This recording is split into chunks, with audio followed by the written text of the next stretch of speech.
Ladies and gentlemen, and welcome. It's good to see you turning up in such great numbers to hear from the candidates who wish to serve as deputy for God's own parish. The format for this evening is the traditional format. The candidates will each be able to speak to us for up to 5 minutes. If they do go on that long, a bell will ring after 4.5 minutes, and then a final bell at 5 minutes when they'll be required to stop, and we'll hear from the next candidate. After the speeches, there will be an opportunity for you to ask questions of the candidates, and we are looking to finish no later than 9:30. Now, the candidates have drawn lots for the order of speaking this evening. So without any further ado, I'll invite the first candidate, Deputy Gerard Baudains, to address us. Thank you, Mr. Constable. Good evening, ladies and gentlemen. Good to see so many here. With only 5 minutes that the Constable mentioned, I won't waste time describing myself. I'm sure you all know me fairly well. Suffice to say, I've lived all my life in St Clement, in fact, indeed, in the same house I was born in. First of all, my track record. I've served on public services, housing and telecoms committees. After the introduction of ministerial government, I served on shadow scrutiny. I was vice chairman of the Environment Scrutiny Panel, a member of the Privilege and Procedures Committee and the Law Revision Board. I currently serve on the Planning Applications Panel, the Public Accounts Committee and the Law Revision Board, and until recently was a member of the PPC Subcommittee. I always take a full part in proceedings. I brought a number of propositions and amendments, and I regularly ask written and oral questions to bring matters into the public domain. The Overdale issue was a recent example. Being a States member is a full-time job, and my record as attendance is second only to Deputy Muscle. Out of 650 votes, I've only missed 5. I hope that demonstrates my commitment. After all, if you're not there, you can't represent your electorate, and some members have an appalling record. I always put the interests of our parish first, and in previous item plan I brought an amendment to remove all rezoned sites from St Clement. Unfortunately, I was outvoted, and this year, of course, I supported our Constable in his attempt to achieve the same. It goes without saying I'm always available to help parishioners with their problems. I always reply to emails or phone calls promptly, and if re-elected, I promise to serve St Clement with the same vigour and determination that I have in the past. But the point I want to make this evening is it takes dedication to achieve anything in the States, especially under, the present ministerial system. I mean, how many realise, for example, that since 2005, the States is no longer Jersey's government? It is the 11 ministers, who I call the ruling party, who in turn are manipulated by a small core whose aim seems to be centralisation of power. I spoke of rezoning, and we all know St Clement's has been the whipping boy when it comes to building on green fields. But what we have to understand is that is not the problem. It's the symptom of a far greater problem, and that's immigration. Of course, we need to bring in skilled workers, hospital consultants and the like, but it has to be on a revolving door basis. We cannot keep allowing more people in than leave. But that's what ministers want. In their view, immigration is the solution to an ageing population. Bring in more workers to pay for today's pensioners. But what these fools don't realise is today's immigrants are tomorrow's pensioners, and then we'll need even more workers, and more new schools, more new hospitals, more general infrastructure, more income support, all costing the taxpayer a fortune. And where do we stop? Population of 200,000, 300,000, a million? This is a Ponzi scheme, and like all Ponzi schemes, the longer you leave it, the bigger the crash. How does this affect St Clement? Well, today's immigrants are tomorrow's first-time buyers, who will need houses on even more green fields, and you can guess where the first choice for that is going to be. Our parish, whose population density is already 10 times that of Trinity. We need new policies, but you won't get that from the ruling party, and I wonder how many realise that they covertly support certain candidates, so they have supporters in the States that they can rely on. I know the public are fed up with the States trying to reform itself, but there is no option. The current system does not work, and unless you want the present situation to continue, or possibly even get worse, it has to change. As Einstein once said, only a lunatic would keep doing the same thing and expect a different result. The future is in your hands. Unless you break this mould by electing truly independent candidates, and here I'm thinking, of course, mainly of the senatorial elections, you'll continue to get business as usual. You know my track record, but if you really want change, I implore you to examine all candidates' credentials, perhaps more closely than you might have in previous elections. This island can no longer afford business as usual. Thank you.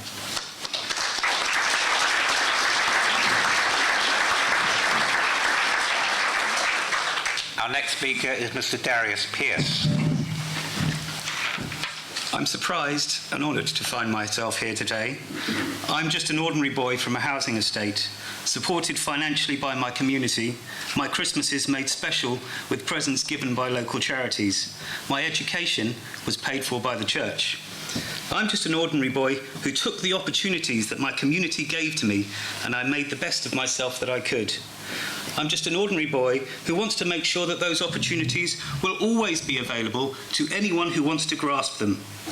I'm just an ordinary man willing to work hard to give the best to my family.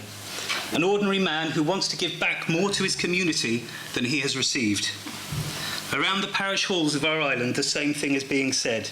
The states have lost their way, setting greed ahead of community, short-term gain ahead of what is best, profit ahead of contentment. We know something is wrong at the heart of Jersey.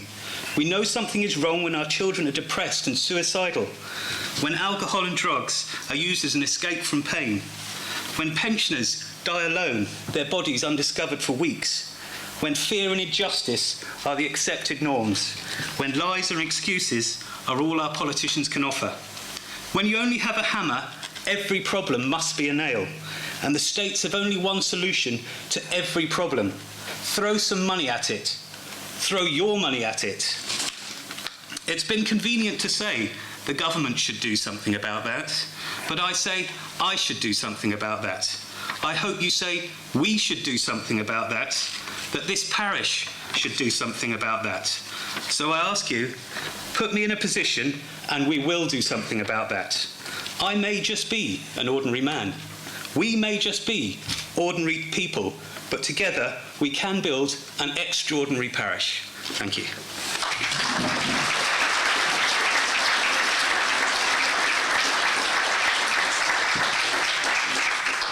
I invite Deputy Susie Pinel to the microphone. Good evening, family, friends, supporters and fellow parishioners.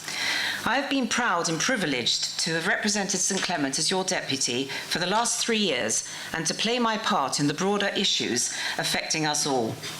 It has been what can only be described as a roller coaster, frustrating and rewarding, also an enormous learning curve. As with any job, the time and commitment required to do the job well is huge. I've had very little time to pursue my own business in art restoration, including working on the Royal Collection. I'm very much a people person and enjoy the interaction with parishioners, businesses, employers, and even some politicians. My role as Assistant Minister for Social Security has been invaluable in informing me on all aspects of income support benefits, housing, primary care, doctors, dentists, optometrists, which are invariably the concerns of the many parishioners who contact me with issues. I've also been involved with the new Housing and Work Law introduced in July last year. I sit on the committee with 3 other ministers which hears appeals for business licences. It is an almost impossible task to try to balance the need of business to employ migrant workers with trying to control the immigrant numbers. We have considerably reduced the number of licences issued, but there is more to do. There is also the thorny question of women in politics. The State's Assembly comprises 51 members, of whom only 11 are women, a very poor statistic. I was on the panel when Labour MP Diane Abbott visited the island to advance the debate of women in politics. Following on from this, I have conducted seminars and spoken to the Girls' College on the subject to encourage more women to come forward. Another issue, which affects many in St Clement, is the inescapable ageing demographic. I've been working closely with the Minister for Social Security and the officers to compose the long-term care law introduced in July this year. This will essentially provide nursing or residential care, whilst protecting the primary residents from being sold to achieve this. Most importantly, the long-term care scheme will also cover domiciliary care so that people will be able to remain in their own homes for as long as possible. The problem of development in St Clement is perennial. I spoke very strongly in the States about the rezoning of greenhouse sites and further large-scale development in the island's smallest parish. However, one site was approved, one was not. If re-elected, I will continue in my mission to reduce the proposed extent of building and to maintain green spaces, perhaps with possible allotments. Unemployment is a global problem and a very big issue in Jersey. At its height, there were 3,500 people unemployed, 10 times the usual peak.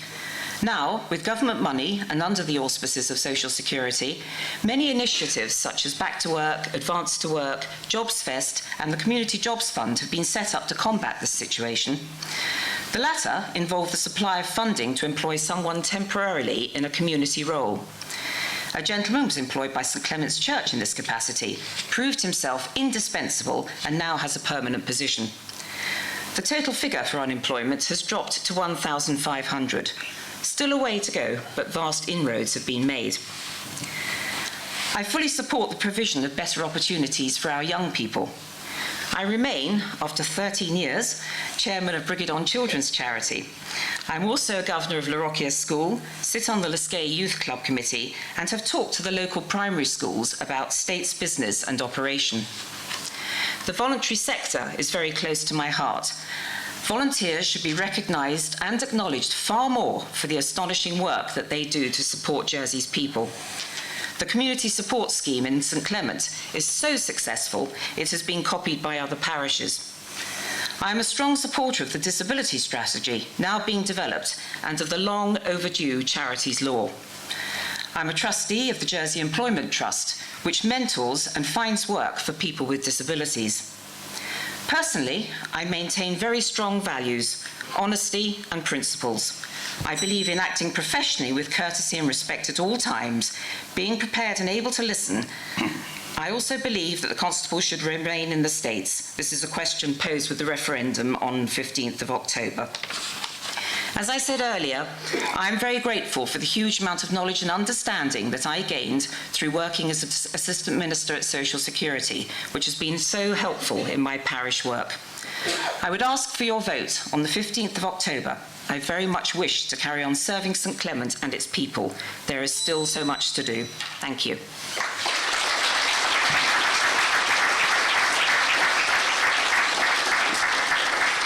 I now call upon Mr. Simon Brée. Good evening, Monsieur le Connétable, ladies and gentlemen. I am Simon Brée, and I'm proud to be a Jerseyman and a St Clemente. My family have a long history of serving this parish, and I am currently serving as a roads inspector. Excuse me. Having lived most of my life in God's own parish, I can say with utter conviction that I understand the pressures and issues now facing our parish and our island. Unless we tackle these, our parish and our island will change, possibly forever. I am against any further high-density housing in the parish. I opposed to any further greenfield development. If brownfield sites are to be developed, then these should be done on a much smaller scale and encourage community spirit. The provision of allotments was something I set out in my manifesto 3 years ago. Ministerial government is not working. Power rests in just a few hands and money is needlessly wasted. Healthy government requires a separation of powers, effective checks and balances, and accountability at ministerial level. State's overspending continues unabated. We must control spending on capital projects. We must review our civil service, the excessive number of middle to senior management, and their high salaries. The health service needs major investment in frontline staff, services, and infrastructure. We must bring down waiting times. Unemployment and immigration are major issues. Many of us, or our ancestors, were immigrants, all of whom have contributed to our rich culture and heritage. Immigration is not the problem. It is the lack of control that has seen unemployment rising and social security budgets spiralling upwards. We must introduce work permits that are job-specific and time-bound. Income tax, social security and GST are hitting middle and low-income islanders the hardest. We must stop any rises to GST and restructure our tax system to ease the burden on the less well-off. Let us not go any further down the path of living in an island that is split between the financial haves and the have-nots. The finance industry is vital to our economy and prosperity, but further tightening of tax laws by other countries is an ever-present threat to its future. We must look at alternative industries now before it is too late. Speeding in the parish remains a problem despite the hard work of the honorary police. The honoraries are a vital part of our parish system and I admire their hard work and dedication. We can stop speeding by carrying out more speed checks. So we must all encourage more parishioners to join the honorary police to give them the resource they need the most: people.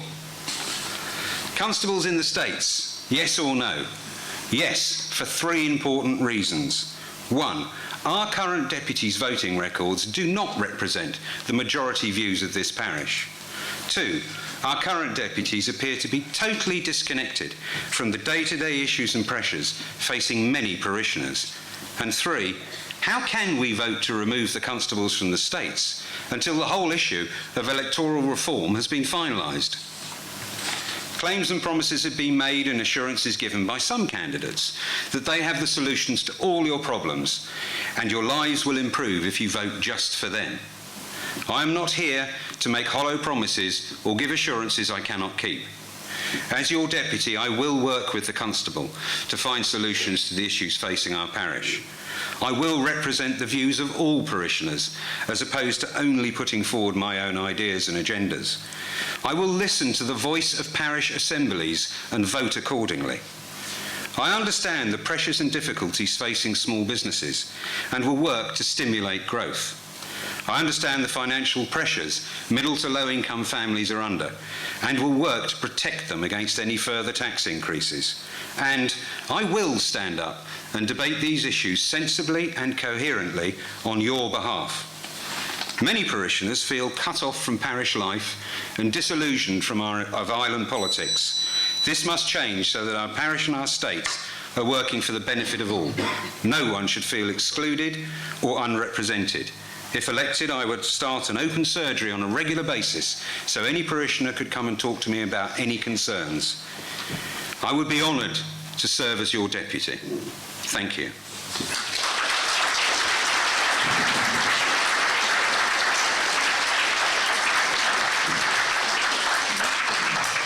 We've now heard from all 4 candidates. The floor will now be opened up to questions. Basic ground rules: the question must be able to be directed to all of the candidates.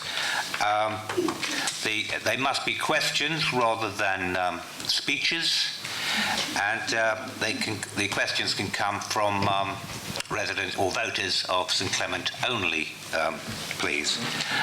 The candidates have agreed they will have a maximum of 2 minutes to answer each question if they need that long. Once again, a bell will go at 1.5 minutes if necessary, and again at 2 minutes. So if anyone would like to ask a question of the candidates, would they please indicate by raising their hand? Gentleman here. If you could wait, the microphone will be coming to you, sir. If you could just give your name and then ask your question. Hello, my name's Norman Siveray. To all the candidates, what do they think of the Treasurer's new idea of trying to raise the property tax, making out he's not going to try and get any more money that way? Aren't the parishes capable of doing their own budget and sending the parish rates to match that, as they always do at the moment? Thank you. Deputy Baudains. Thank you. Mr Siveray, yes, property taxes is out for consultation at the moment, and I think we should all be seriously worried about it. It has the possibility of removing power from the parishes and centralising it into government, and just watch it go up. As you'll see in the literature which I'm taking around to parishioners at the moment, the comments that I'm making on that, in that you can see that as the years go by, it will simply go up and up, simply because at the moment we're spending more than we're getting in income tax, and as a result the biscuit tin's empty. So the Treasury Minister is looking around wherever he can to raise more money. The indications at the moment are property tax, a raise in GST and a raise of income tax. I oppose all three. Mr. Pearce? The one part of that particular report that worries me the most is the plan to centralise the collection of parish rates. Now, I have got a politics degree. I'm also a politics geek, and I have been watching the vote.je videos. And one thing that Senator Baudains said at Grooville particularly struck me, which was that parishes are the heart of island life. They are what makes island life so marvellous. The risk is we diminish the parishes. And the truth is that we have been diminishing the parishes for many, many years. 20 years ago, most of the minor crimes were dealt with at the parish hall. The income support was dealt with by parish welfare. And when the parish administers things are done properly. When they go to the central government, they cost more and the quality of service falls. For example, our 44 community volunteers are now required to plug the gap that the income support department doesn't do from what the income support department doesn't do that parish welfare used to do. On the larger question of property tax, the whole issue of taxation needs to be looked at. The average earner is now paying 40.3% of their wage to the government in one way or another. And it's no wonder there's so many problems, because people do not have the resources to find their own solutions. They are having their money taken by government. Thank you. Deputy Pinel. Thank you. As has been said and is well acknowledged, the population tax is merely a consultation paper at this stage and was launched in conjunction with the budget. Now, the budget is a budget for investment and growth, and I think it's been well rehearsed that in times of difficulties in the economy, one invests in capital projects, which is what this budget is going to do, in capital projects with the hospital, the wastewater strategy, and the Andium housing, which is much needed housing for Jersey's social, rental and affordable housing projects. The increase at this stage, as I said, is not projected, it's purely out for consultation, and the strategic reserve is the income on that. I sit on the Treasury Advisory Panel, and in 2013, £92 million in interest was made on that strategic reserve, and that's the money that's being used for the hospital. So the strategic reserve, or rainy day fund as it's termed, is not being touched from a capital point of view, and that's being ring-fenced as such. So the population tax is not at this stage intending to extract money from people. It's a consultation paper. And the centralisation of reserves is a question that's to be answered by the public of Jersey. Thank you.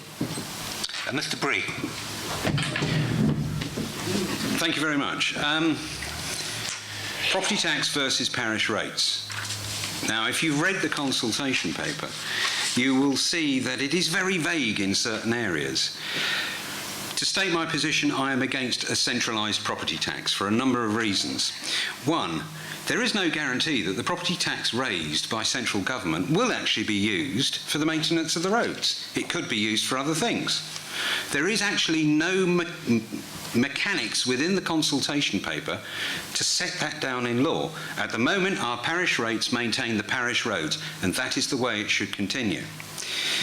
My other concern that it is actually central government attempting to deconstruct the parish network as we know it. If you couple that with the electoral reform that was discussed with super constituencies and put the two together, you suddenly realise central government do not wish the parishes to raise their own taxes and look after their own affairs. My other two concerns are, again, if you read it, is it opening the door to capital gains tax on property transactions? And is it, worse still, opening the door to inheritance tax? When you inherit property from your parents or whoever it may be, are they actually going to start bringing in an inheritance tax? And that is why I'm against it. Next question, please. The gentleman here with the suit and the blue jacket. If you could just wait for the microphone, please, sir.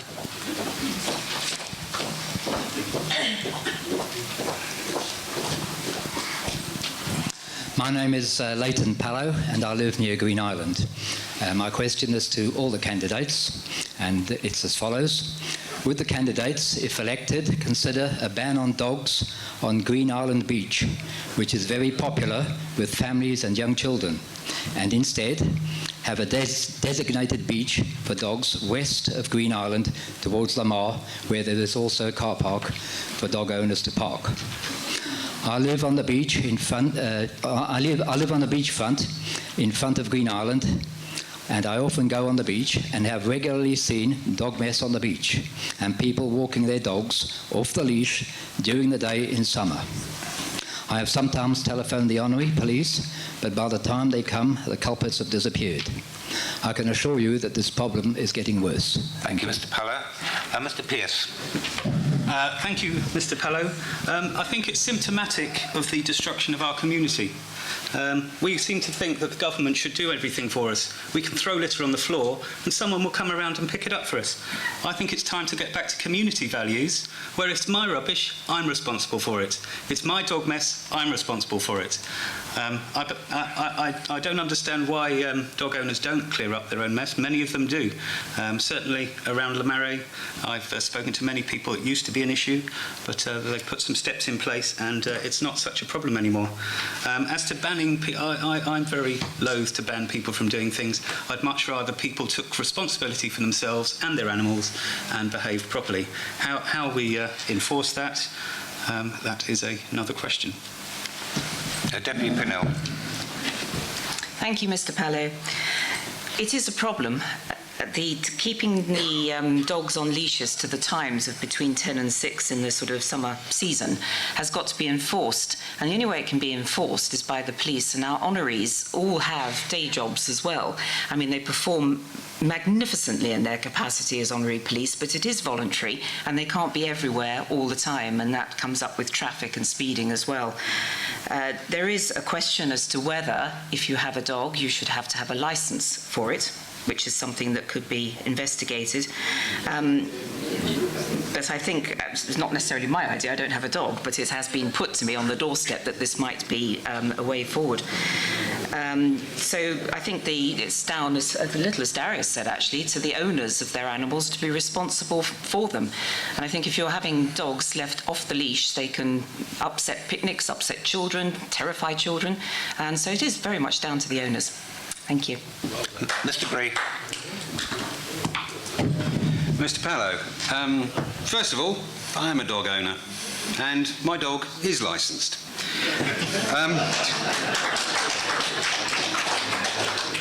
As to banning dogs on a particular beach, now obviously at Green Island it is used by a lot of young families, it's a lovely area. There are unresponsible dog owners amongst us, unfortunately. I like to think I'm a responsible dog owner. I've got my dog licence, then I pick up its poo. Perhaps it's more a question of, should we let the parish decide? Should we actually call a parish assembly and say how many people in the parish believe that Green Island Beach should be banned for dogs, full stop? If the majority of the parish vote yes, then that's what we should try and do. If the majority of the parish vote no, then I'm afraid we do live in a democratic society. But I do understand your concerns entirely. Thank you. Deputy Baudains. Thank you, Constable. Mr. Pallow, ban on dogs on Green Island Beach. Well, as other candidates have said, this is a matter of policing. The police have difficulty, if the police have difficulty arresting those dog owners who are letting their dogs run off a lead or not picking up the mess they make, then I wonder how much more successful they might be catching dogs that shouldn't be on the beach in the first place. It reminds me of a comment that Boris Johnson once made. He said the people only come to politicians when all other avenues have been exhausted, so maybe that's why we've got the question here this evening. I do agree with the previous speaker that, by the way, I don't own a dog, although we did have a rather large dog in the family at one time, St. Bernard. It is a large dog. I agree with Simon that this could affect other people. It's all very well if you say, well, I don't want dogs on the beach, it's a nuisance. Somebody else might say they do. Democracy is the word we're looking for. A parish assembly is the place to achieve that. Thank you. Thank you. Next question, please. Gentleman this side, the glasses and blue shirt.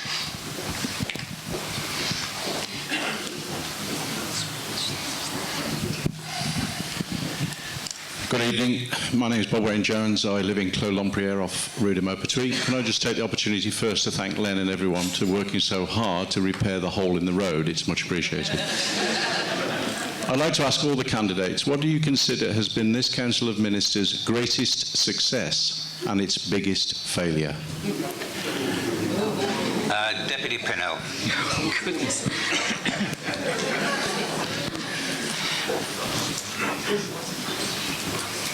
Right.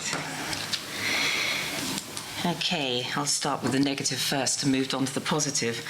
I think the biggest failure, really, with this Council of Ministers is the fact that they cannot always work as a council.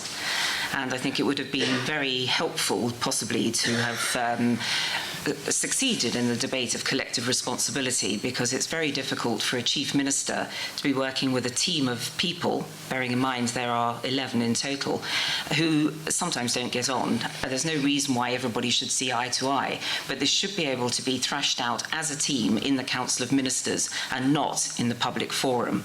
So I think that really needs, in a general terms, needs to be looked at again, and the chief minister should be able to choose his team and should have the possibility to hire and fire his ministers if they're not working as part of that team. The greatest success? We've all lasted 3 years. I think we've moved on hugely in the last 3 years. We've managed to implement a medium-term financial plan, which has never been done before, which lasts until the end of 2015. So during next year, the next financial plan for 2016, 17 and 18 will be drafted. And I think that's been enormously helpful to all departments, because they know what their budget is, how much they can spend, what the savings demanded from them are. And I think that's worked for better interdepartmental working, which I think is a huge improvement from the silo mentality that we had. Thank you. Mr. Brée. Very interesting question. Council of Ministers' greatest success? I can't name one. I'll be honest, I can't. All that we see all the time is the Council of Ministers bickering amongst each other, coming out with press statements, damning the others. That's not a Council of Ministers. The Chief Minister himself is just Chief Minister in name. He has no power. He doesn't seem to be able to control the other ministers. And everybody seems to be working and pulling in opposite directions. So I actually think the greatest failure of the Council of Ministers is not actually working together as a council. Thank you.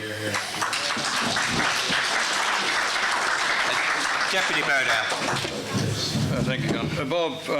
Yes, the greatest failure, there are so many. How long have I got? Well, perhaps two things. Perhaps running the island into deficit. I don't think we're terribly happy about that. Or maybe sending out a referendum question that I consider was an insult to the public. Because if you wanted the constables out, you also had to accept reducing state members and super constituencies. If you wanted the constables in, you also had to accept super constituencies and fewer numbers. The alternative question was, no, you were perfectly happy with the thing? Well, if you weren't perfectly happy but didn't agree with those other questions, then what were you supposed to do? It was an insult. Successes? None. Thank you. Mr. Pearce. I consider the greatest success of the Council of Ministers to be the development of Gigabit Jersey and Digital Jersey. It's like when they first created the internet. Nobody quite knew what it was going to be used for, but it's become a fundamental part of our everyday lives. And I believe that in time, other businesses will come forward and they will use the technology and the infrastructure that's been put in place to create new jobs in this island. The biggest failure has to be when they first got elected, they set their they set their priority as unemployment. And sadly, I don't think they've achieved anything in that direction. They've created a lot of back-to-work schemes and put a lot of people into college to keep the headline figure down. Fundamentally, the problem with employment is the employment law. We have to look at the employment law and ask ourselves who benefits from that law. Employers don't benefit. Employees don't benefit. It doesn't stop your employer sacking you.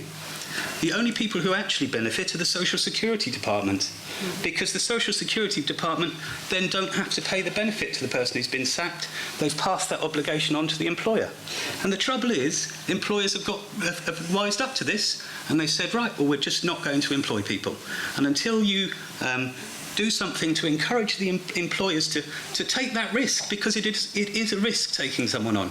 It's an investment, it's a personal relationship as well as a financial one, and that's what I see as their biggest failure. Thank you. The next question, please.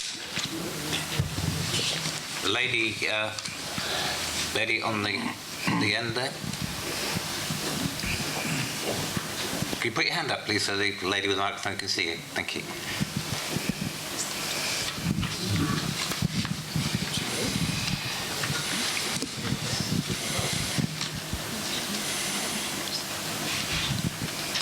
My name is Hannah Owens. In 3 years' time, I'll be able to vote. And my question is, in that time, what will you have done to the parish to improve it for children and teenagers? And that will encourage me to, if you are standing in 3 years' time for the next deputy election, to vote for you.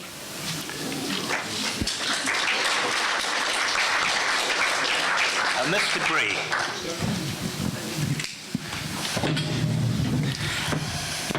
That's actually an exceptionally good question, thank you. All deputies are looked upon to work for the parish and the parishioners. For young people like yourselves growing up, I think the biggest thing that we have to do is to teach you and educate you about why it is important to be involved in political decisions, why it is important to vote. Because you're the next generation. Soon, you're going to be running this, not us. We'll be long gone. People have forgotten about us, other than the names on the boards there. It's your responsibility. We hold this in trust for you. What we've got to do is try and teach you and educate you about what is important politically and why it's so important that you encourage your friends and yourself to vote. Very few 16 and older people vote. And the people I've spoken to have said, why? There's no point. It doesn't make any difference. Nothing's going to change. But that's the whole point. Things will change if you get out and vote when you can. Thank you. Deputy Baudains. Yes. Having stood outside this parish hall on many occasions at various elections, I have to say the number of people that pass through the door under the age of about 35 is quite few, and one has to ask why that is. And it's clear that we're not doing enough for youngsters, and I'm particularly concerned, and have been for a number of years, the issue of housing estates. We're looking at the Skye. We have a much increased density there. Is that suitable for children? Are there enough amenity spaces? I don't see them. When the housing estate, which was known as Hodge, was built, and the benefits behind it, I did ask the housing minister at the time. I said, make sure that we have sufficient amenity space. I don't want to see wall-to-wall housing. That's what we've got. We've now got a field being rezoned for development at Samurai. We have to make sure somehow that there is sufficient amenity space. It is no good expecting youngsters to have nowhere to meet their mates, nowhere to converse, nowhere to discuss, even discuss the political issues. And deputies are not only politicians, we're part social workers as well. So yes, we do listen to the problems that the youngsters have, and we do what we can to help them. And if elected, I will continue to do that sort of work. Thank you. Mr. Pearce. When I first announced my intention to stand, I did announce it on the intention that I was going to look to acquire some green land, one way or another, either by leasing the land off a farmer or by borrowing the land, to create some amenity space specifically for children and young people and dog walkers, so they don't have to walk on the beach at Green Island. But more than that, I want to make sure that the parish grows stronger in the next 3 years. I would like to see responsibilities returned from the states to the parish. The island-wide rate pays for income support, but there's no reason the money has to go to the Social Security Department.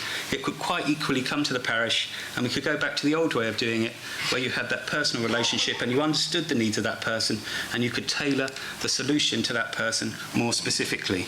We could increase the level of fine that can be charged at Parish Hall to stop young people like yourself getting into trouble and getting a criminal record unnecessarily, allowing the honorary police to deal with it and giving you a better chance in life. And really, but the real answer is, I'm your representative. You have to come and tell me what you want. I'm going to have a team together. From my £48,000, if I'm elected, I'm going to hire a team of researchers and a team of community liaisons. I'm not keeping a penny. I'm a man of independent means. I don't need the salary. So I can put it all towards giving you, the parishioners of St Clement's, a much better service than you've ever received from a deputy before. Thank you. Are there any further questions? Oh, beg your pardon. My apologies. Deputy Pinel, I do apologise. Thank you, Conatable. Evening, Hannah. And I'm absolutely delighted that a young lady from the audience has asked a question. As I said in my opening speech, I've been going to schools and assemblies and trying very hard to get young people, especially young ladies, involved in politics in the hope that they might stand in the future. And in fact, one of the young ladies at the Girls' College is going to start a youth parliament, which would be very interesting. To answer the question, what to do for the east of the island, in an ideal world would be a sports centre, because we don't have anything here at all. So a swimming pool with playing fields, it can't be too elaborate, obviously. I went to the presentation on Fort Regents the other day, and it sounds absolutely amazing, but when considering the cost, when it was asked, it's 50 to 85 million pounds. Well, where does the government find that sort of money for a capital project at this stage in the game? But in an ideal world, we must start making a move to have something for young people in the form of a sports centre, indoor and outdoor, for teenagers, youngsters alike, and it can be done. Obviously, what they've proposed with Fort Regent is fantastic. It caters for family, right through from babies, nursery, creches, right up to skateboard parks. And if we could do something like that in this side of the island, I think it would be much appreciated. Thank you. Any further questions? Gentleman here, right at the front. There are gentlemen standing. My boys are concerned because they want their... Could you use the microphone, please? Yeah, it's Michael Kidman here. I've been to the electorate before about trying to get the milk back for the children. I know it's been ongoing for some time now. And having spoken to many, many parents who all feel the same way, they haven't got a voice strong enough and they want their milk back for the children. And it's Barack Obama has looked into it extensively. The UK have looked into it extensively. They're actually looking at reinforcing... Sorry, could I have your question, please, Mr. Kidman? Yes. What, if anything, are the panel willing to do in order to reinstate the milk for children at the back of the primary schools again? Thank you very much. Deputy Baudains. Thank you. In my view, milk should be reintroduced for children. It's a rather worrying fact that I came across a number of years ago that I forget the exact percentage, but a high percentage of children going to these primary schools do not have any food before they go to school. They end up having their first meal of the day when they get home in the evening. They can't concentrate. Obviously, it's not good for their health. We need to do something about that. Politicians tend to look at it as, well, there's a cost involved. There's also a cost involved in not doing it. Mr. Pearce. I shall simply say that I would be willing to support any proposition that any States member brought to reinstate school milk. Thank you. Deputy Pinel. Thank you, Mr. Kidman. I seem to remember you asked the same question at the last Hustings. I can answer the same. I seem to remember the ghastly state of sour milk being forced down our throats at lunch times and breaks when I was at school over here.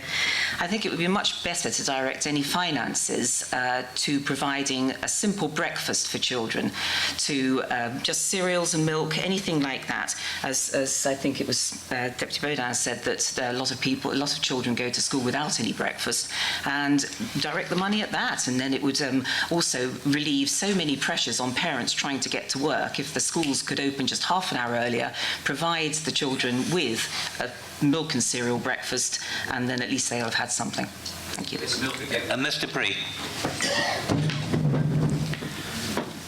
I stated it 3 years ago and I state it again. I fully support the reintroduction of milk for school children. We've just seen reports in the paper that millions are spent on outside consultants by the states, churning out reports after report that actually don't seem to do any good at all.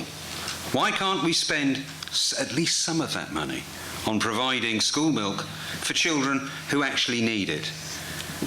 I am very concerned that our government is forgetting about the everyday man in the street and his problems and his pressures, and is so concerned with press reports coming out about this, consultants being flown in from all over the world to talk about this, when actually a small amount of that money could go an awfully long way in looking after the health of our young generation.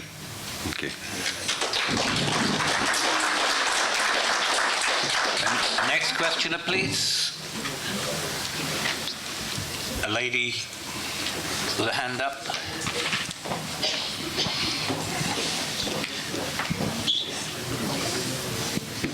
Thank you. Rosie Baker. My question is about inequality in society, as many global leaders are now admitting that it is one of the most defining challenges of our time, and that growth isn't evenly spread.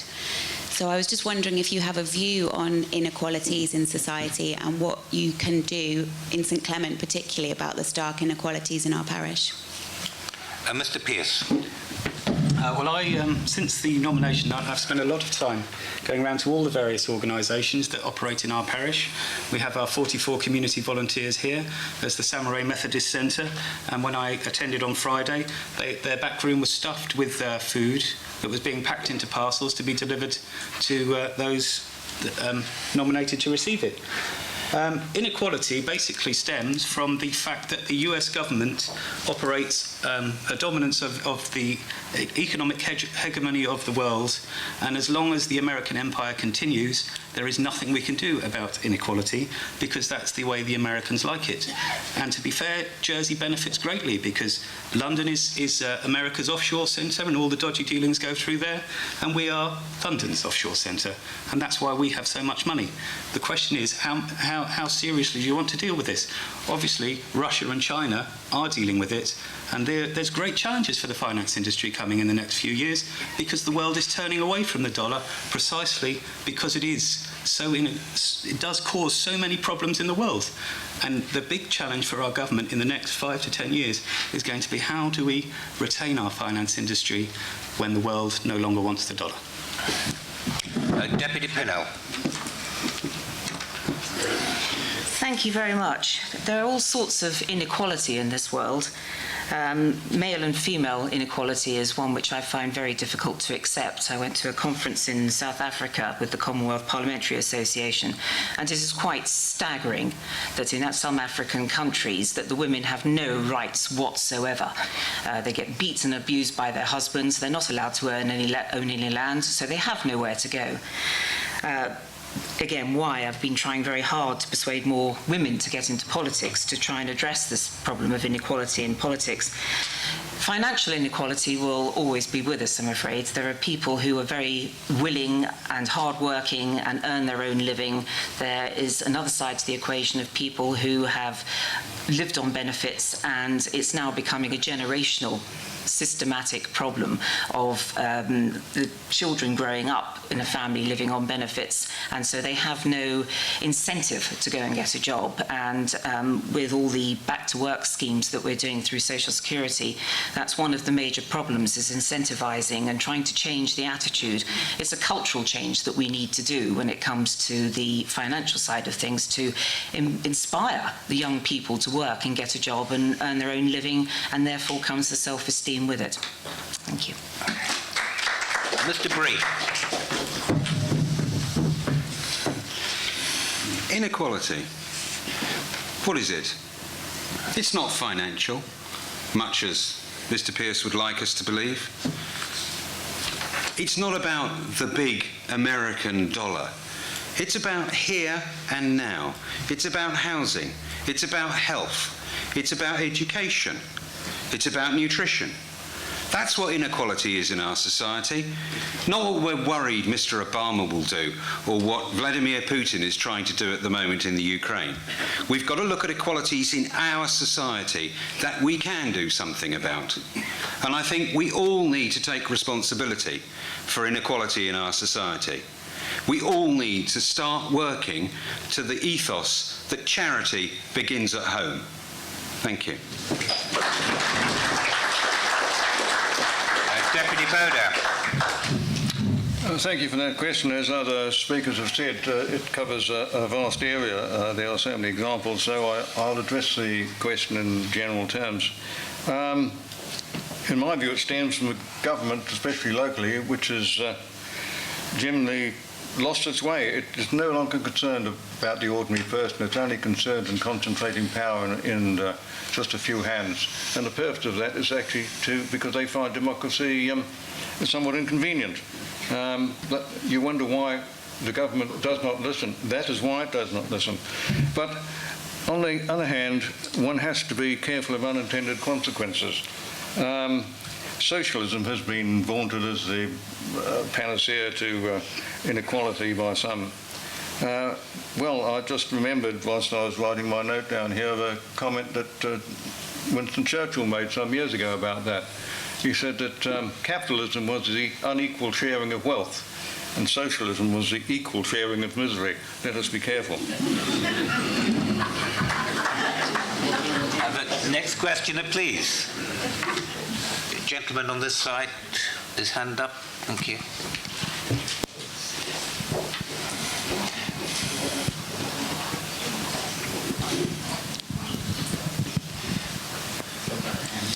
Hiya, Alan Baudains. My question is, or a bit of background beforehand, I work currently on the Gigabit project, which is a states initiative, and I'm working on a 0 hours contract, and I have been for the past 2 years. Does the candidate consider 0 hours to be a good thing or a bad thing? And if elected, would the candidate suggest or try and impose restrictions? Thank you. Deputy Pinel. Thank you. Thanks, Alain. This is a contentious issue.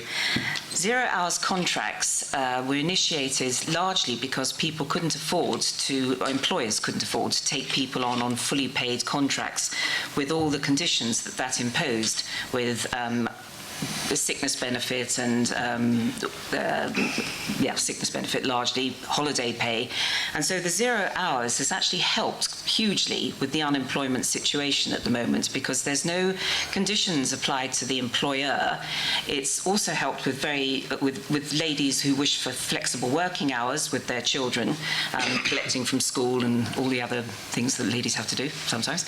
And I think from the point of view of flexibility, the 0 hours contracts have been extremely useful in the current situation. Whether they should be continued as a long-term thing is debatable because for all the reasons I've said that employers find it useful, employees then can often find that they're in a fairly unstable situation because they have no conditions or contracts that will give them any security for the future. And also from an employer-employee, they work when they're called in by the employer. So it has its difficulties, but from the point of view of alleviating a very, very difficult unemployment issue at the moment, they're very useful things for employers and employees to have. Thank you. Mr. Brée.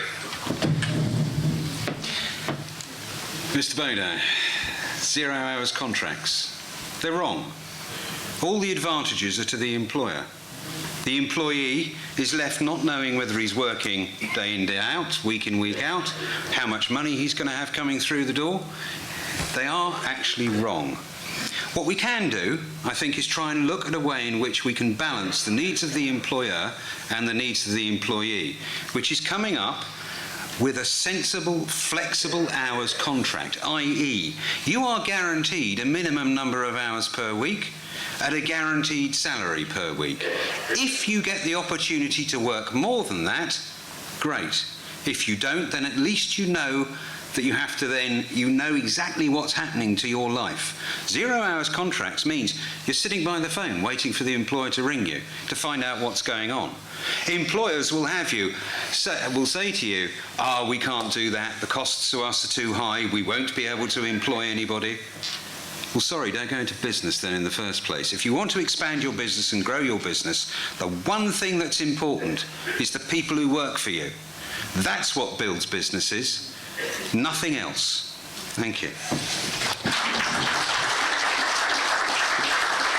Deputy Baudains. Well, in my view, 0 hour contracts are immoral. To me, it conjures up a picture of decades ago when workers used to, in the United Kingdom, used to go down to the dock to see if they could get work for the day. Some were lucky, some went home and didn't eat. I've been trying to persuade ministers, especially the Social Security Minister, for some time to shine a light on this because it is an entirely unsatisfactory situation. Workers have no certainty. How do you pay a mortgage when you don't know if you're going to be working on Monday or maybe Tuesday or perhaps next week? It shouldn't exist in today's society. I'm not saying that it should be completely banned. There may be places where it could be used, but it certainly needs a very bright light shined on it. It is being abused, and quite frankly, if there's no other option, I would do away with it. Mr. Pearce? While I can forgive Mr. Bree's ignorance of global economics, as a businessman, I can't forgive his ignorance of employment law. What is the difference between a fixed hour contract in which you do overtime and a variable hours contract? Seems the same thing to me. That seems like a whole load of nonsense. The one thing that I hate about 0 hour contracts is exclusivity clauses that says you can't work for anybody else even if I've got no hours for you. That to me seems totally ridiculous. But we do need to look at employment law. We need to make contracts fair.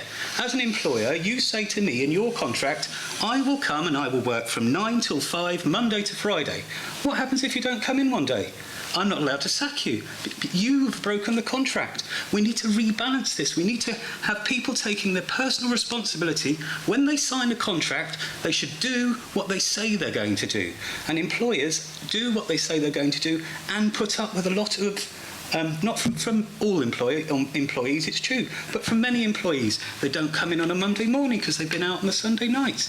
They come in late all the time. They're not there when you need them. At the moment, the employment contracts are so unfair to employers that you'd have to be insane to want to employ people. So the people find ways around it. They go overseas. They get people from the Philippines to do the work. Employees have to realise that we all have to live. We all have to make a living. I do speak as a small businessman and not a large businessman, and I do realise that large businesses are more exploitative. But from my perspective, we just need to have fair work contracts. And no, I would like you to feel secure, because if you feel secure, then your output's going to be better. Thank you. Okay. Next question, please. Gentleman at the front. Just a moment, please, Mr. Smith. Just wait for the microphone. It doesn't need a microphone. I thought my pedagogical bellow wouldn't need this. Sir, Could you state your name, please, sir? Absolutely. Could you state your name, please, sir? Oh, sorry. My name is Le Soir, and I live in St. Clement's. There is one question, sir, fundamental to Jersey government, which has been touched on but not answered absolutely clearly by the candidates. Given that at present the Chief Minister is merely a chairman of a committee of people not of his own choosing, what would the candidates feel about an unequivocal change in the rule system to where the Chief Minister could choose and sack his own ministers and lead them as a team like a Prime Minister?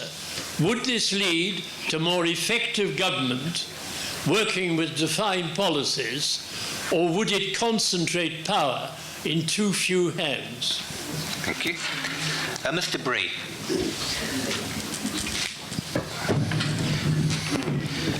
As I said earlier, I don't think the Council of Ministers is working. I don't think ministerial government is working.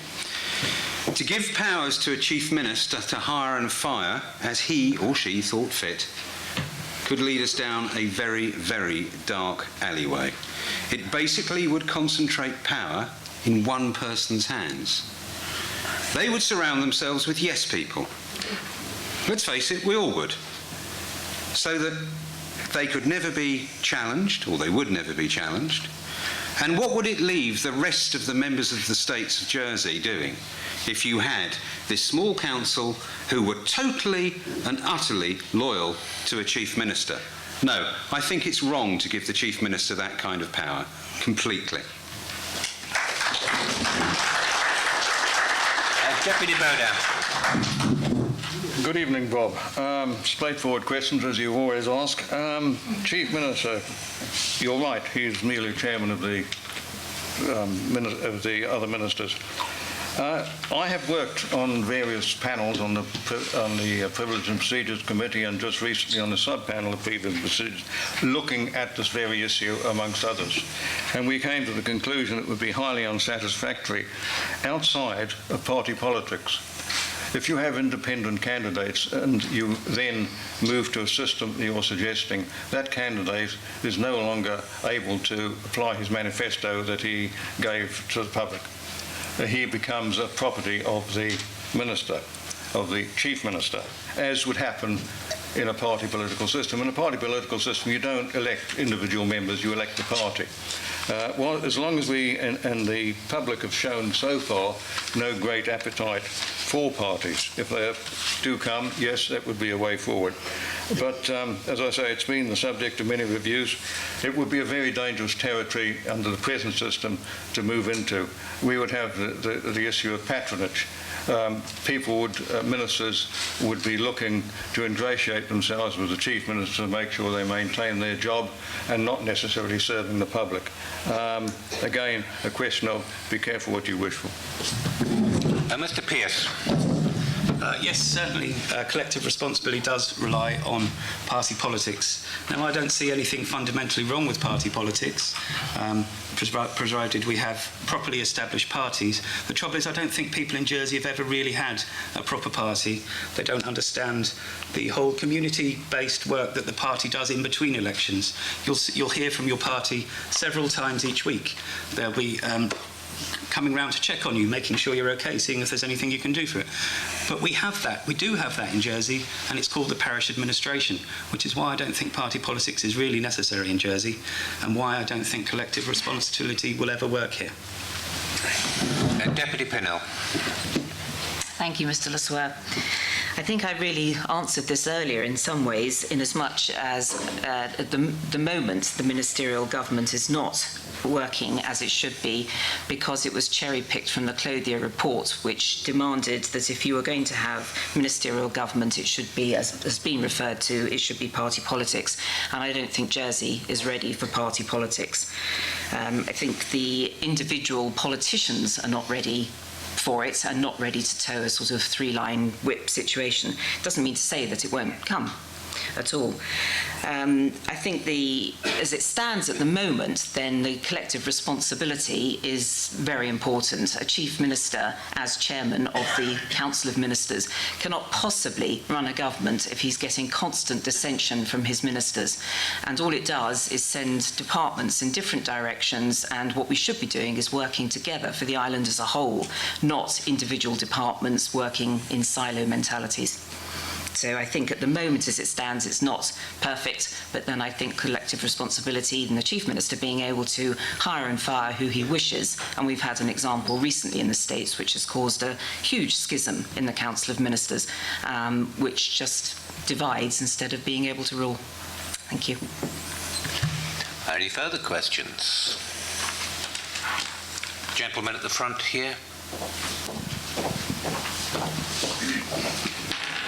Thank you. Peter Bryan, obviously of this parish. There are some projects that are desirable and there are some projects that are feasible. When I look at, for example, the projected costs for a new hospital, I think 500 million, that is a hell of a lot of money, and you can bet your sweet life it won't stay at that figure. Now, in the United States, there is at least one state which has said, we have so much money that we can spend on health. Beyond that, you're out of luck. You're going to die or you're going to get ill.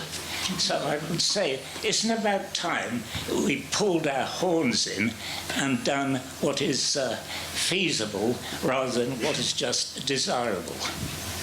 Deputy Baudains. Thank you, Peter. Some desirable, some feasible. What I'm advocating is it's high time that we had a debate with the public of what services they actually want and how would they like to pay for them. Because at the moment we're providing what we think the public want, but I see in there a lot of nice to haves.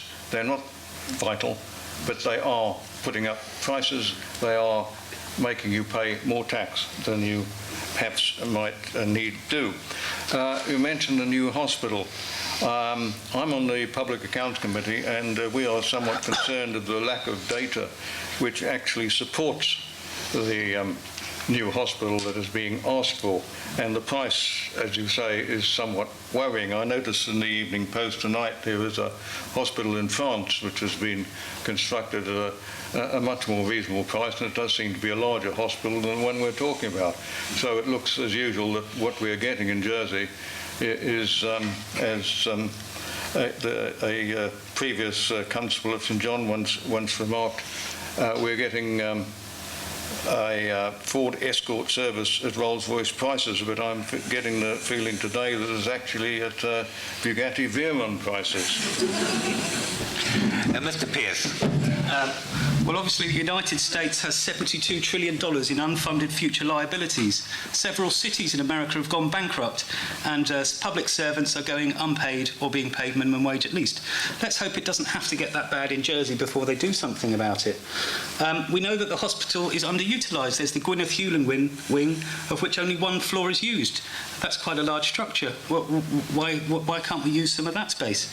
I haven't looked in great detail at the case for a new hospital. I suspect that part of it is that they want to create illusory economic growth. There's two types of economic growth. There's real economic growth with real businesses generating real jobs, generating real money. And there's illusory, which is government spending your taxpayer money on multi-million-pound projects to create the illusion that the economy is bigger than it is. I think the hospital is part of that illusory growth. Deputy Pinel. Thank you, Peter. I think I'd add another adjective to your desirable and feasible to make it affordable. I think that is quite often the problem. I mean, I alluded to Fort Regent earlier, and that is certainly desirable. We've seen by the plans that it's feasible, but is somewhere in the region of 50 to 85 million pounds affordable. And that is always the question with capital projects. The hospital at the moment is proposed as a split site, with part of it being at Overdale and refurbishment of the current hospital in Gloucester Street. The split site project cost as Mr. Bryan said, it could easily escalate, but the project cost for that is 297 million.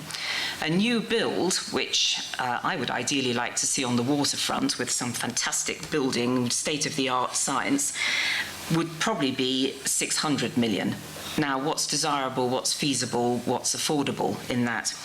So I think this is the problem, is desirable, yes, of course it all is, as aforementioned as well, with the sports centre in the east of the island, and it's feasible.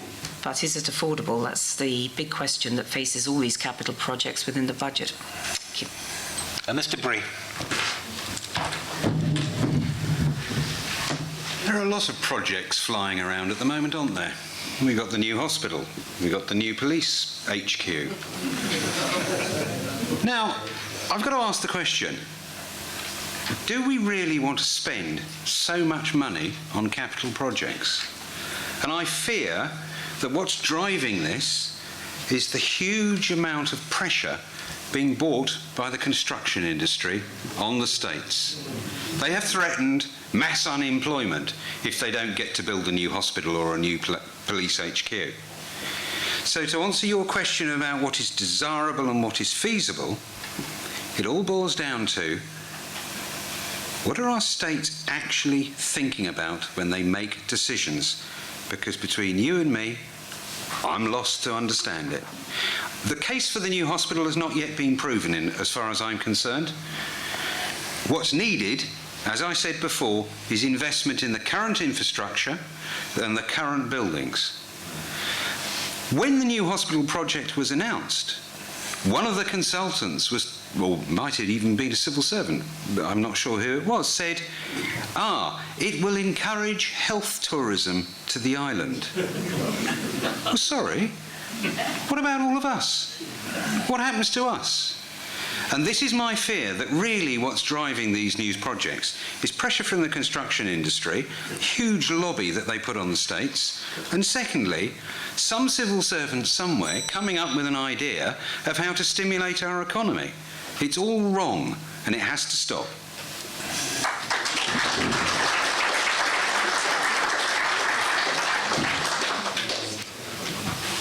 Gentleman with his hand up here, please.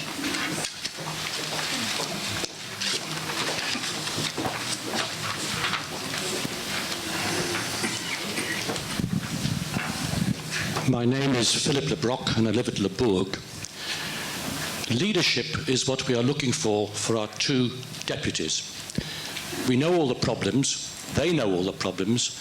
What I'd like them to answer is, have they each got one project which they will die for and make sure happens before they are voted off? Mr. Pearce. Well, I'll give you two. I'll give you one parish project and one states project. Okay. Well, my pressing issue will be to assure that there's a green space made available with public access for the parishioners of St Clement's. I already got the SOS jersey in place to do all the necessary environmental checks. The National Trust, I've been in touch with the National Trust. They're willing to work with me. We've been in contact, when Mr. Cabaldou ran last time, several landowners came forward and said that they would be willing to give up some of their land for parish projects. So as far as I can see, I've done as much as I can at this stage, and after the election, that will be my priority. Thank you.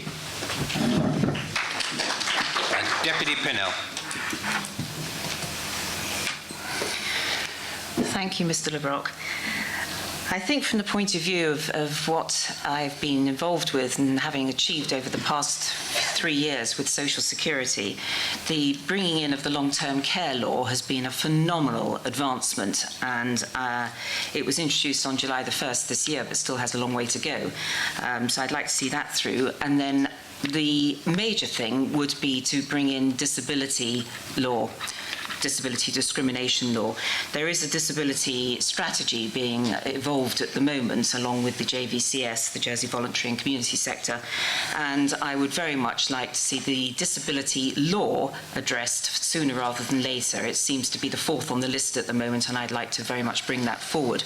And if I was honoured enough to be asked to be Social Security Minister, that's where I would put my energies. Thank you. Mr. Brée.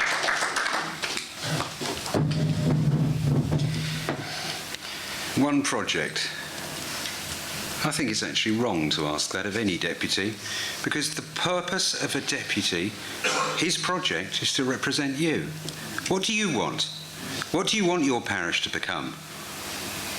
That's the project for a deputy. To make claims and promises, I will do this, I will do that, is wrong, because a deputy is a single, lone voice in the States. We're here to represent you. We're not here to push our own ideas and agendas down your throats.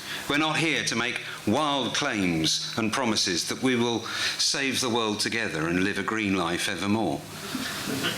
We want to know what you want. That's my project, is to represent you and nobody else.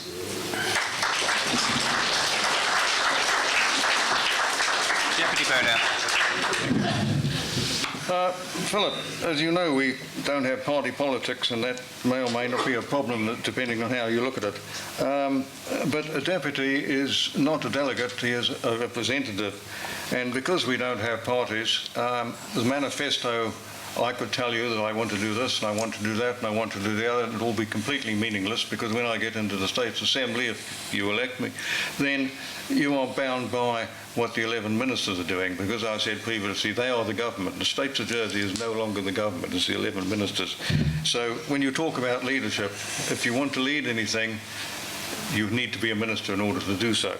But my major priority would be what I've been working on recently, and I've been pretty frustrated about, and that is to sort out our system of government, because as long as it's not working, it is not providing for the island of Jersey. All the problems that we're facing is a result of an imperfect system of government.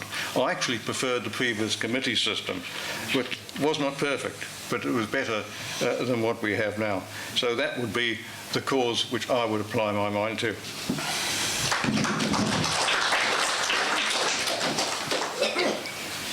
I see a gentleman this side, this hand up.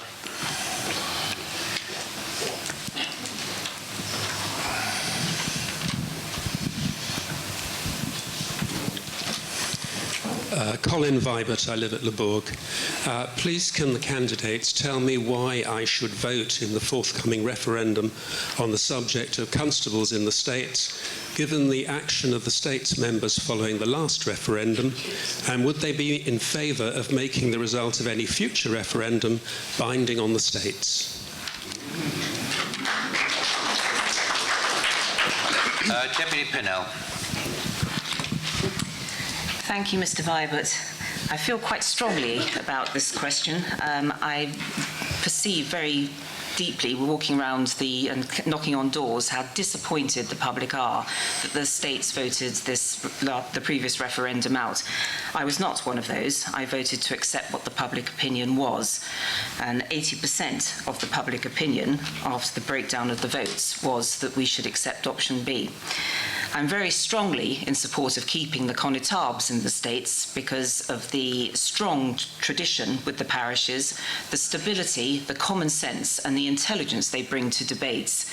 I would certainly be voting for the Yes campaign to keep the connétables in the States on election day.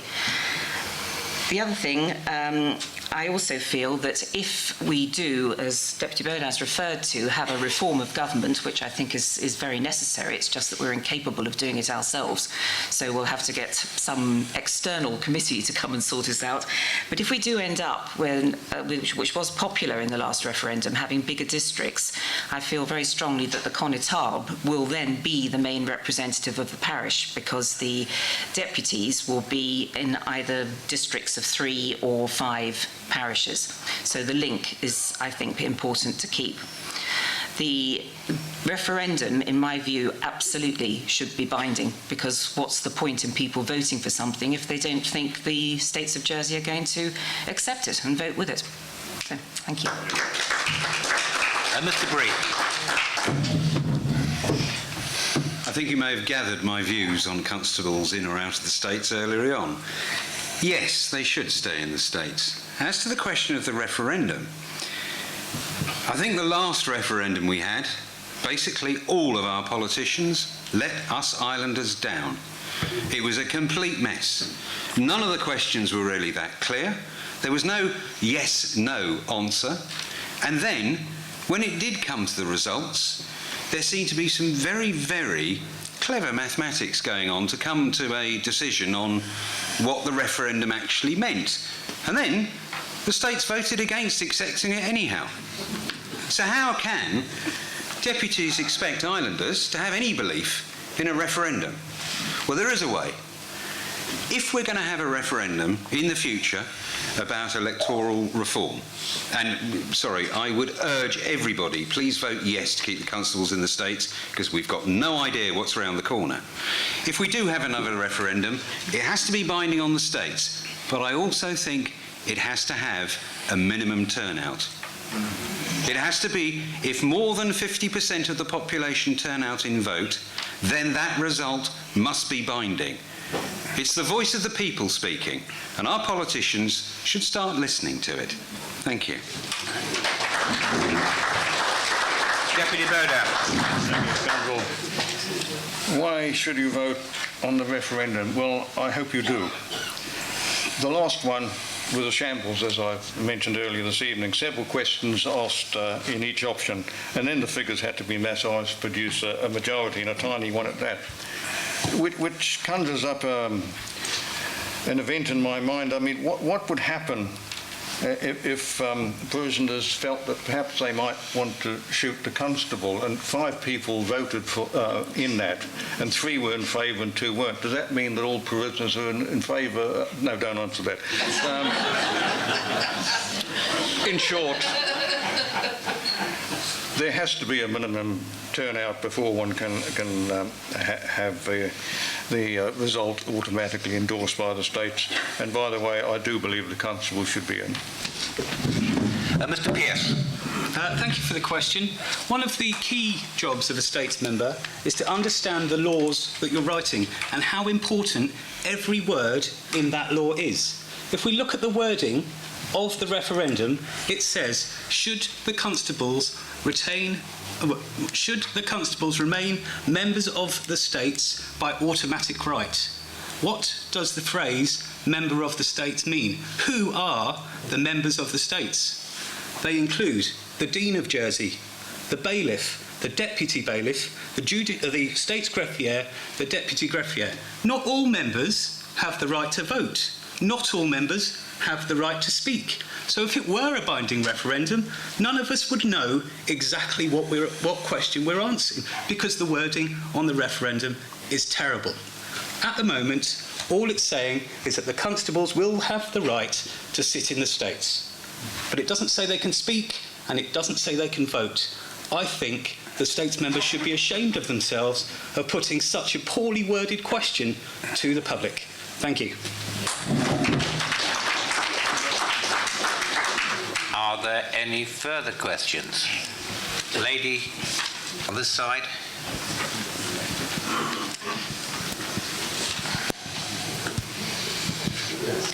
Thank you. My name is Juliet, and I live near La Rocquier School. My question is, I noticed some of the candidates mentioned a minimum voter turnout. What do you intend to do about the problem of voter apathy in Jersey? And can you please exclude answers about telling the public about the importance of voting and that sort of thing? Thank you. Mr. Brée.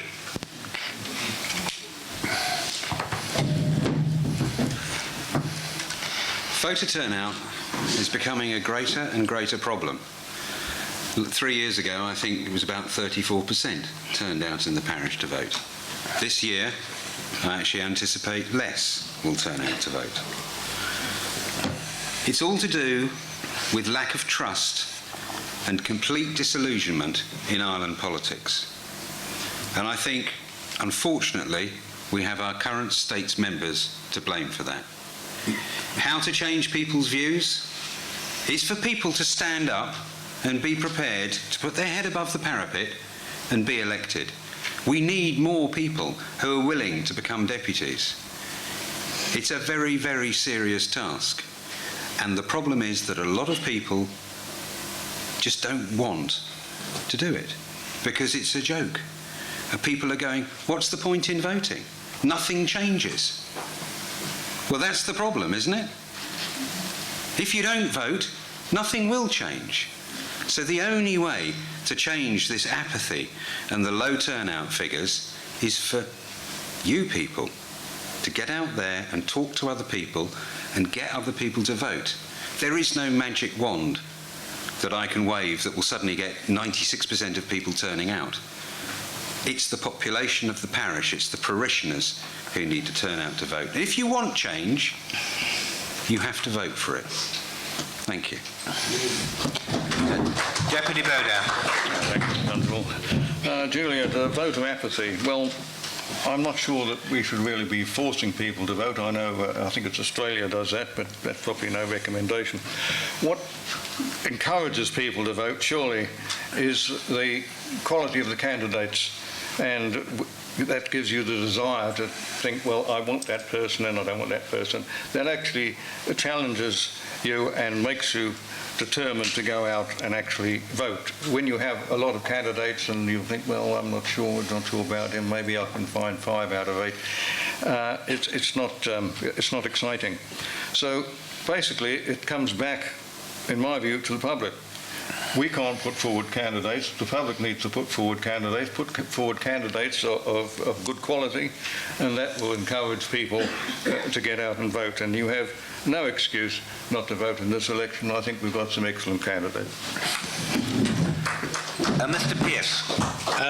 Well, I take it as my personal responsibility to get every single voter in this parish out. Now, what am I going to do to get you to come and vote? After the nomination meeting, the constable had arranged a parish coffee morning. I was absolutely astonished that I turned up and I was the only candidate who'd actually bothered to come the day after nomination meeting to meet the parishioners. I'm the only candidate who goes to the coffee mornings at the Samarais Centre.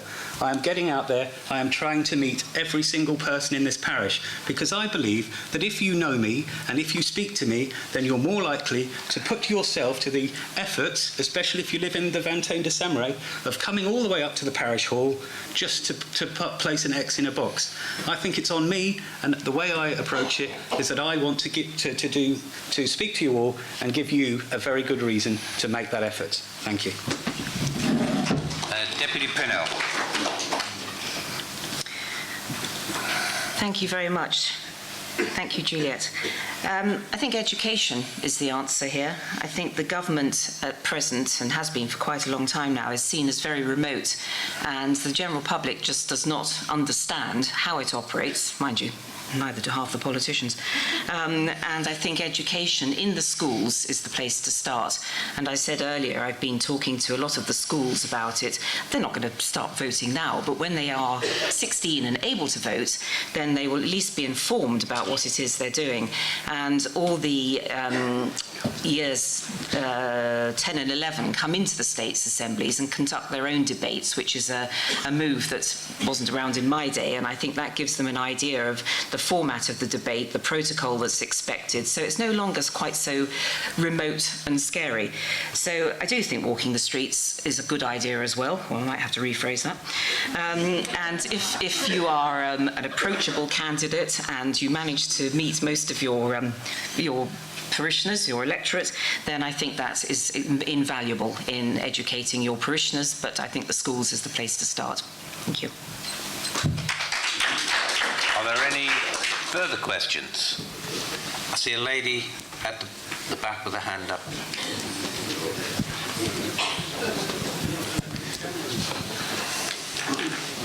No, sorry, I saw the lady standing by the window. Thank you. My name's Tanya Brent. If elected in states, when I'm not sure if it's a question that's coming back to the states, certainly it's been lodged to be looked into, but the question of gay marriage, how do you vote if elected to the states? Deputy Baudains. What concerns me about this argument is the apparent confusion which exists between equality and sameness. Now, I come from an old-fashioned point of view, and I believe marriage is between people of the opposite sex. So my answer is quite simple, really. When a man can conceive and with another man, I'll be right behind, as it were.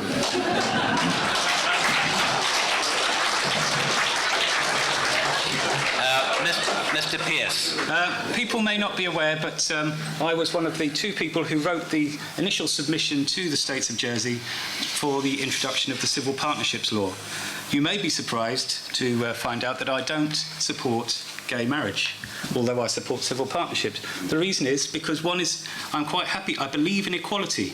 I do not believe that equality means exactly the same. Now, some religions want to marry gay people. My religion doesn't. So how can we go about pleasing everybody? I believe the best solution is to create something in law that's like marriage, but not called marriage, which people can enter into, and then they can go to each individual religion and they can ask their religion, will you marry me? Well, and some religions will marry gay people, some religions won't. I don't think we can have a blanket rule because one size does not fit all. We need to give everybody the opportunity to run their personal relationships the way they want to do it. Thank you. Deputy Pinel. I think the main problem with this lies in the definition of the word marriage. For ever and a day, the word marriage has been the union in a church between a man and a woman. And I think marriage as a word cannot be redefined. So this would undermine the traditional church marriage if it were. I think that the civil partnerships also at the moment have more legal rights than a church wedding. So I don't think there's a complaint there as such, but I can see that it will be almost inevitable that this will have to happen. I've been very involved with the discrimination law, and I don't think this is going to slot into it if you forbid it. But I do think that the church must have the option to decide whether or not to conduct the marriage ceremony. Thank you. Mr. Brée. Gay marriage. Let's call it by its real name. Same-sex marriage. I'm against any kind of discrimination, whether it be racial, gender, anything. If 2 people love each other and they share a common religious belief, who are we to prevent them from having the same rights and privileges of all of us? However, I would vote yes for same-sex marriages, but not what is being presented at the moment. On the one hand, we all want to be nice. We don't want to be discriminatory. But on the other hand, we have to recognise that there are people around who believe that marriage is between a man and a woman for the procreation of children. I've recently got married. I'm too old to have children. What's that mean to me? I'm not really married? Make your mind up, people. It's one thing or the other. So what we need to do is to actually satisfy both camps of people. We need to have 2 states of marriage that are the same under the law, have the same protection, have the same reasons to dissolve the marriage. Because at the moment, the civil partnership, adultery is not allowed as a reason to dissolve the partnership. Now, the word is on the consultation paper, if you read it, that really what the states are looking at is to change all marriage to be civil partnerships.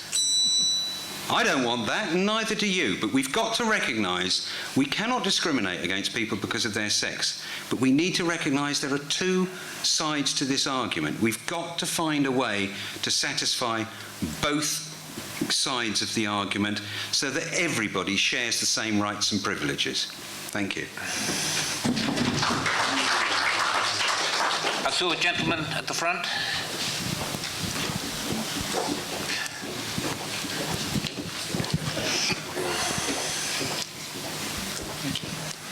Michael Haynes from St Clement's. Simon Brée asked, what do I want? I want the budget deficit to come down. The question, how will you bring it down? Cutting taxes, or putting up taxes, should I say, or cutting public expenditure? Thank you. Mr. Pearce.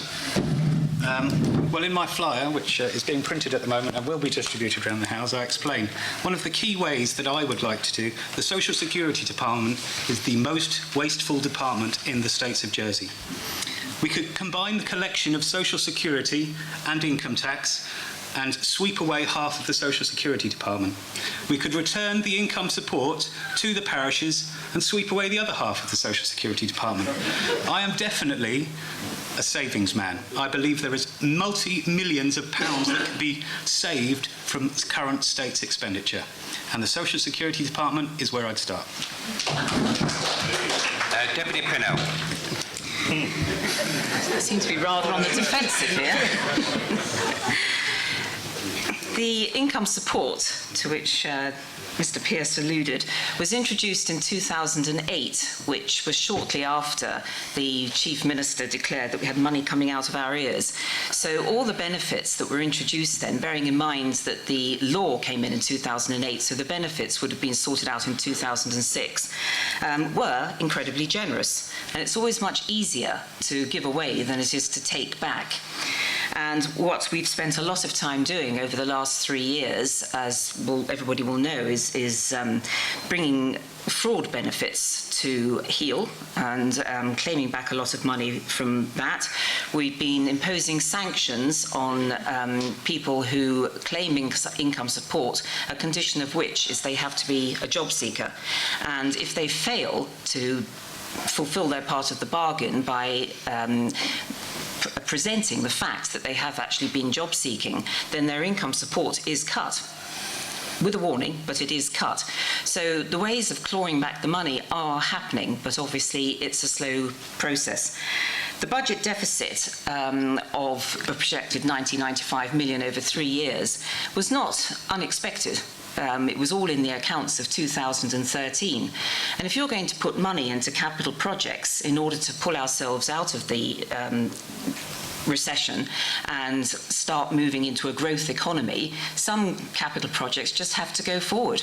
And the 95 million is really not at the moment a problem at all. I don't see, having read the budget from cover to cover, and I think we'll just have to make savings again next year, which has already been predetermined. Each department will have to come up with savings. Thank you. And Mr. Brée.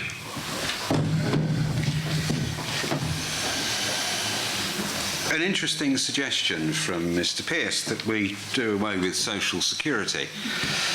Doesn't that mean an awful lot of people unemployed?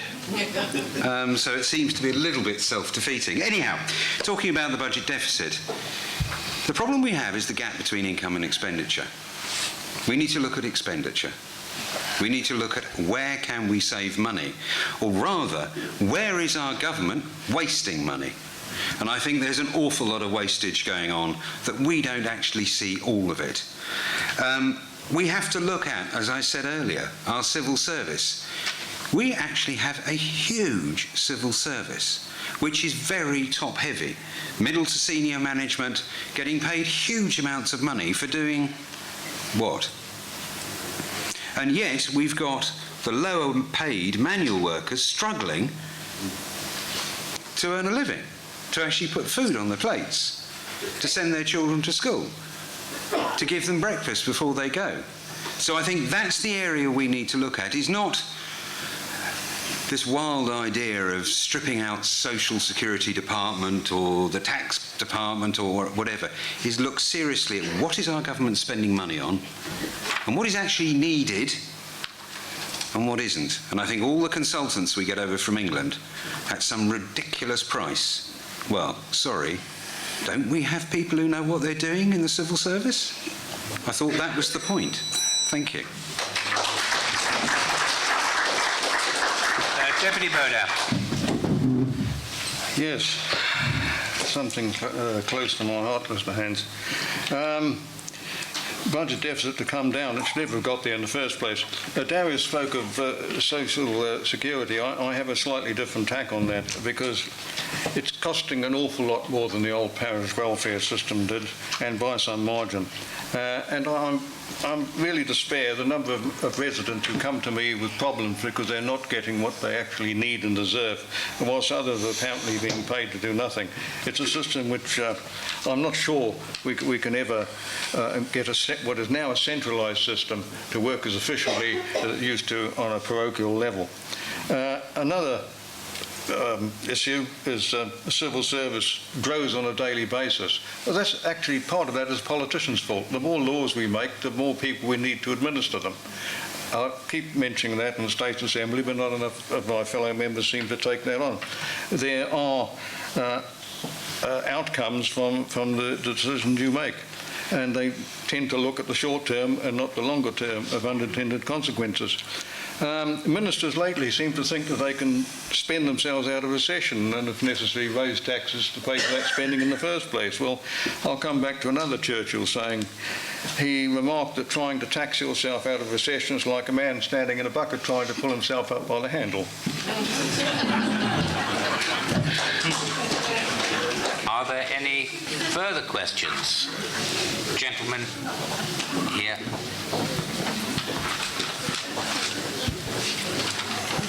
Mark Matthews and Clement. It's more of a St Helier problem, but people come from all around the island, so I'll ask all you guys up there and Susie, what do you think could be done, we're talking about benefits before, of stopping benefits to some people that hang around the parade gardens, Cheapside, the hospital, become a blinking nuisance to everybody who go in there, especially hospital, and all they can do is drink. Now, why are we giving benefits and money to these people? All they do is waste it on drink around that area. Thank you. Deputy Pinel.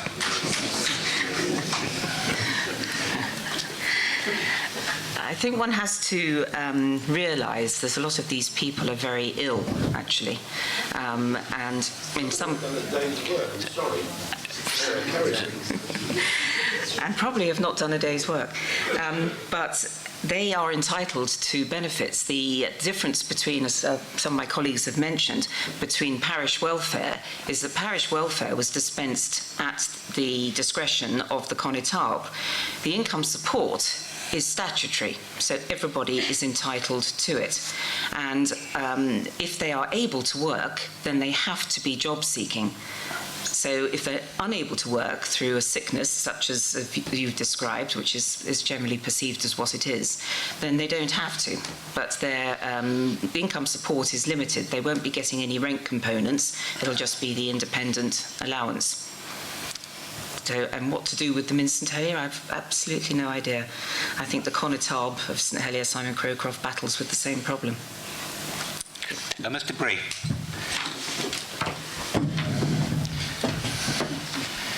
It's an interesting question.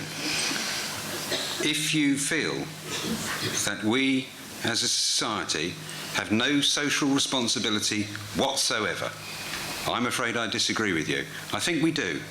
I think we do have a responsibility to look after the less able, the possibly ill, the people who are unemployable. And even under the parish rate system, there was always the unemployable. What would you have us do? Forget about them? You have a social responsibility. We all do. And I think it's wrong to pick on one small group of people and say, why should we give them any money? They've never worked a day in their life. Well, perhaps there are reasons they can't. Why does that make us better than they are? It doesn't. All it means is that we're able to help them. I think more needs to be done to help them, actually. I think more needs to be done to look after them and try and get them back into some normality of life. We don't know what's gone on in their histories. All we know is that we can perhaps help them, and that's what we should be doing. Thank you. Deputy Baudains. It is a difficult solution, a difficult matter to solve. The worry that I have, once again, is wasting income support in most cases, not all cases, on unnecessary items, in other words, excessive alcohol, and making themselves unemployable in the process. Clearly, better policing is required, and a less liberal attitude to this sort of behaviour. If these people need medical assistance, then why aren't they taken and given that assistance? If it is that they're just downright idle, why isn't their income support stopped? But the interesting thing to me is somehow our culture has changed over the years. Maybe it's a result of immigration, I don't know what it is. But whenever you go to France, you see people going to pubs, a lot of 100 lads going to the pub, and you think, oh dear, I better keep clear here when they come out. There's never any problem. There's a culture difference, so we need to change our culture. Mr. Pearce. Well, we do quite a lot. In the homeless shelter, they're giving lodgings. They're given 3 meals a day, so they don't starve. Unfortunately, when people are on the path to self-destruction, there's very little you can do to help them. You have to wait until they get to the point where they turn around to you and say, will you help me? Because without their assistance, there is nothing we can do for them. It's sad to say, and I hope that at some point soon, they do come to the realisation that they don't have to live that way, and that we are there waiting to help them turn their lives around. Thank you. Are there any further questions? Lady towards the back, thank you. Okay, Janet Godin, and I live in St Clement. Following the alleged views of Mark Baudains in the JEP regarding population, that Jersey should be much more open to immigration and we should be prepared to allow growth similar to Hong Kong or Singapore, a proposal that makes me shudder if it were embraced. But what are the candidates' views on these opinions and this subject, and what would your answers or suggestions be? Mr. Brée.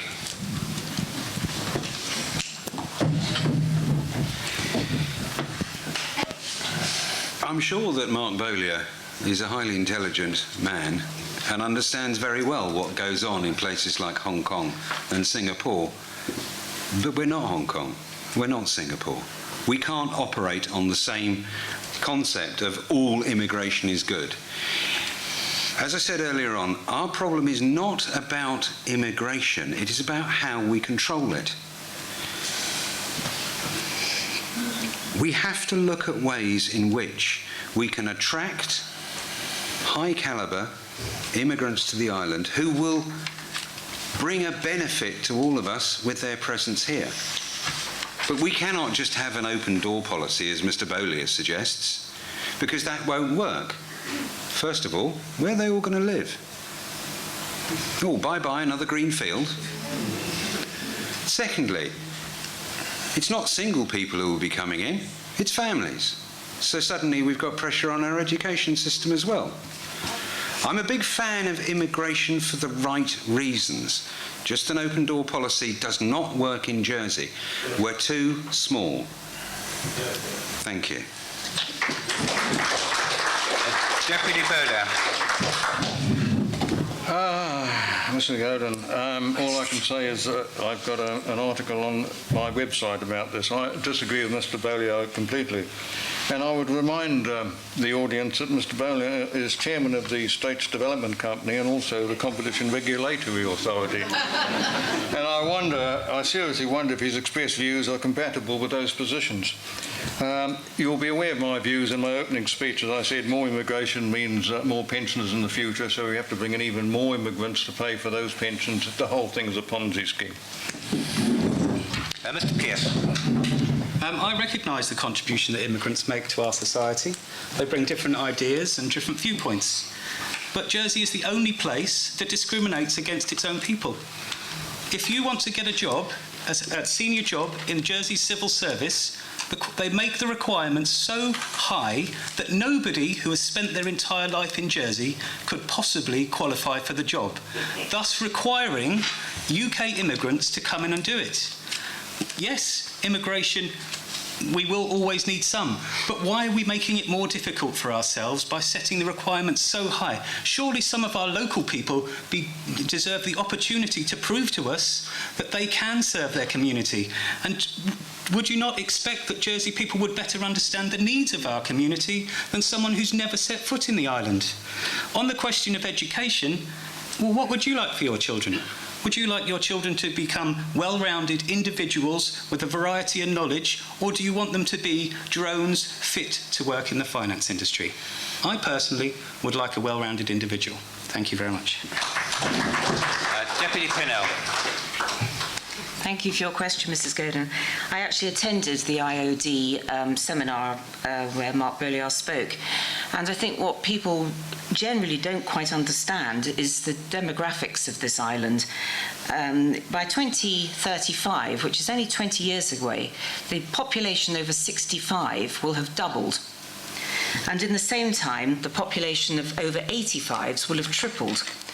Now, somebody has to pay for their pensions. The pensions are not in a separate account ready to go to that named person. It's the working population that pay for those pensions. And at the moment, 4 people working pay for one person's pension.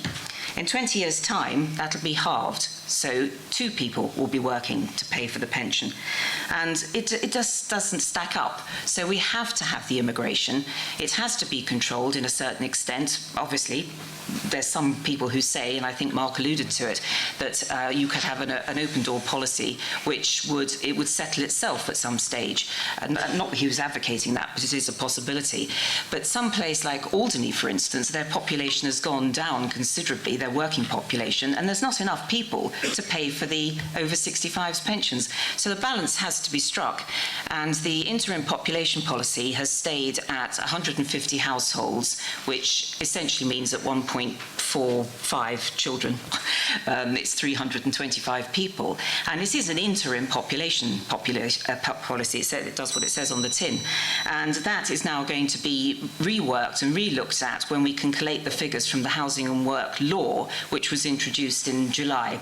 Until we get those figures, it's impossible to find out how many people live here. We have no exit policy, so we don't know who's left, for instance. So the registration cards are a way of achieving that. Thank you. Are there any further questions as the clock ticks towards 9:30?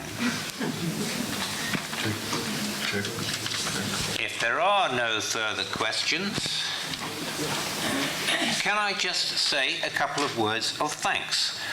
Firstly, to the staff of the Parish Hall, once again for organising this Hustings meeting. The organisation has been superb. And well done, Sue, on the bell.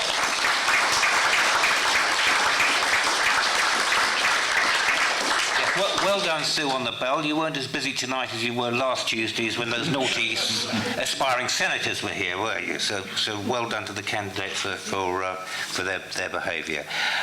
Can I thank you, the parishioners, the voters of St Clement, for turning up tonight in such great numbers and asking what I thought were some really interesting questions.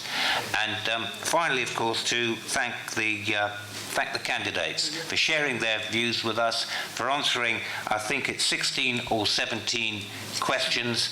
I think it's been a very useful evening, and I hope it does inspire you all, and those who couldn't be here tonight, to go out and vote on October the 15th. Thank you all very much indeed for your service.